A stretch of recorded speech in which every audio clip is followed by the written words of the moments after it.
Sights, sounds, and information just for you from your friends at ASM.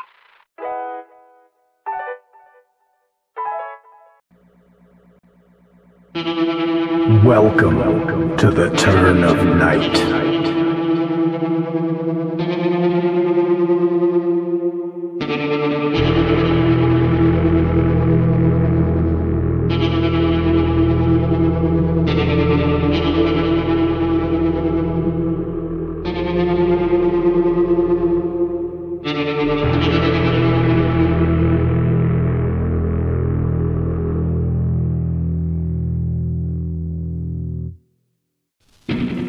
Those July days could reach an uncomfortable level of humidity.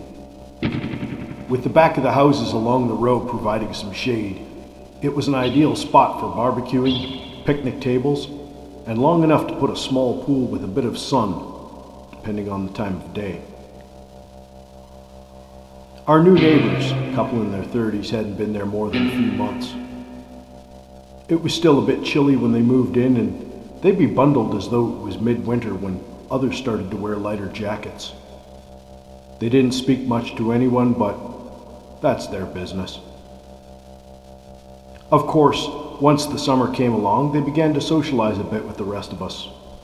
Quiet, but they filled the space behind their home with a large wading pool. It was wider and deeper than the others, and they even invited us to use it. I think back to a couple of weeks ago when one night I saw them in it. Not so unusual that it was nighttime, but how they first appeared when I saw their faces. Their eyes seemed to have a yellowish tint and their features seemed different. I had been taking out my recycling and froze for a moment. The security lights came on and nearly blinded me. I heard a splashing sound from their pool. The man, whose name is Bill, asked, "Taking out the recycling?" "Yeah, Bill," I replied. "Enjoy your night." He nodded to me while his wife held her phone in front of her face. I went in the house and shook my head, cursing the light that flashed in my eyes. The security lights in the road didn't always face that direction, did they? I made a note to ask the super about it.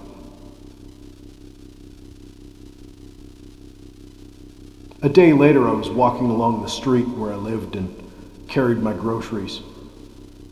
Passing by the house where Bill and his wife lived, I saw her standing in the window. Staring straight ahead, it appeared as if she was talking to someone, maybe on speakerphone or with an earpiece. I looked right at her. The mouth movements didn't appear to be forming words. Still, I'm sure she saw me and I waved. She seemed startled at noticing me and then waved back quickly.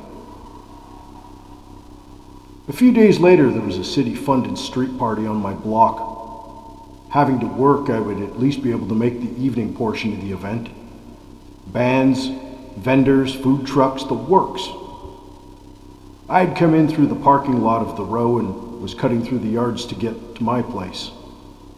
No one was around as they were likely attending the event. As I walked along, I noticed the deep pool belonging to my neighbors, and in it, I saw Bill laying face down, floating, motionless. I ran over to see if he was okay and to assist, as I was convinced he was drowning. Flipping him over, I was horrified to see that his neck had appeared to be cut. I immediately yelled for help. His eyes opened and he made a gasping sound. Horror turned to complete shock as I saw the other side of his neck. Bill has gills. He stood up as if being propped by an invisible force. I attempted to step back but was stopped abruptly. It was his wife. Her features looked quite different, her skin tone a bluish tinge. Before I could speak, I was slapped backwards so hard that I lifted off the ground and splashed into the pool. I blacked out. Coming to a few moments later, I realized my situation. There's no one around to see this. There's no one around to help. I like them when they're still alive and fresh, I overheard Bill's wife say.